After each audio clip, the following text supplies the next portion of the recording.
EU leaders met virtually to figure out how to get on top of a third wave of COVID-19 infections. But they struggled to overcome differences on how to speed up the vaccine rollout and ensure enough supplies.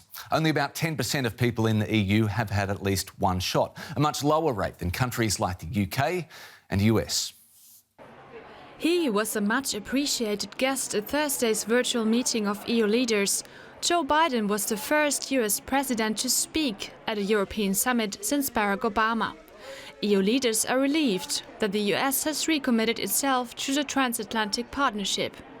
We agreed that we have a strong interest in working together to keep global supply chains functioning and to prepare already for the next challenges to come in this pandemic, in an area of pandemics. The United States is an important and valued partner to the European Union. The global race for vaccines was the most important issue at this summit.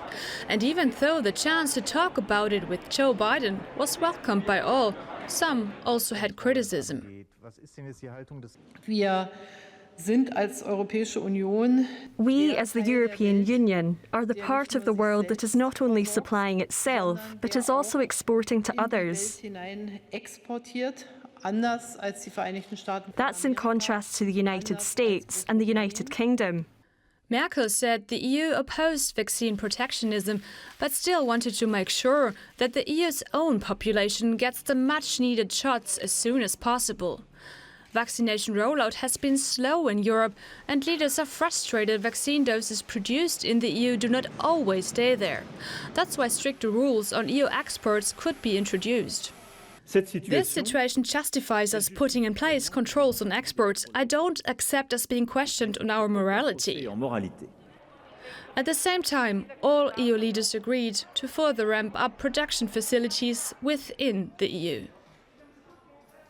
Well, Brussels Bureau Chief Alexandra von Namen has been following the EU summit and joins me now. So 5 hours of debate over vaccines. Have EU leaders made any progress on how to boost these lagging vaccine supplies?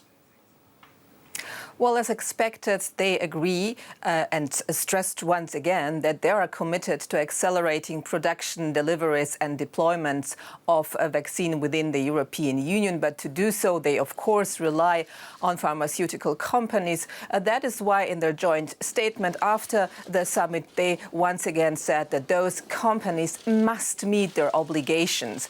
And that is probably why they did not block the European Commission's decision to strengthen export rules.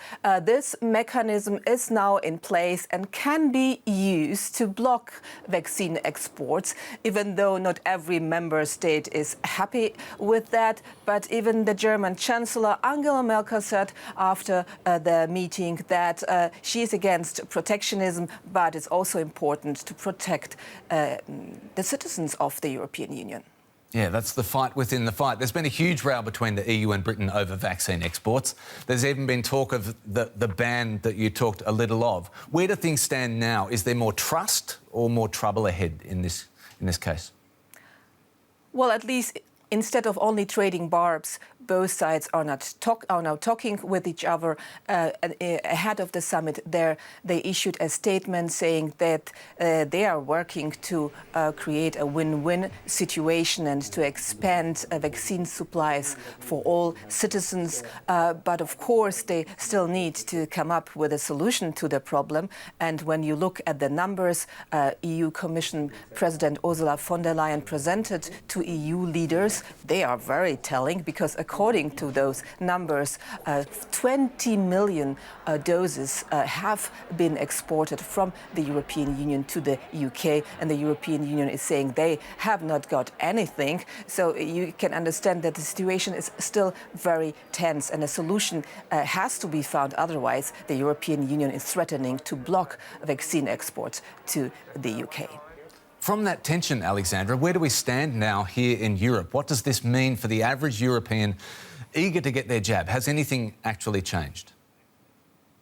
Well, I would say that this summit has not changed anything, but we still have some good news. Vaccine developer BioNTech, for example, has started production at a new plant in Germany, and AstraZeneca, and it happened actually yesterday, has requested an approval for its Dutch plant, and that could mean that first deliveries could happen by the end of this month.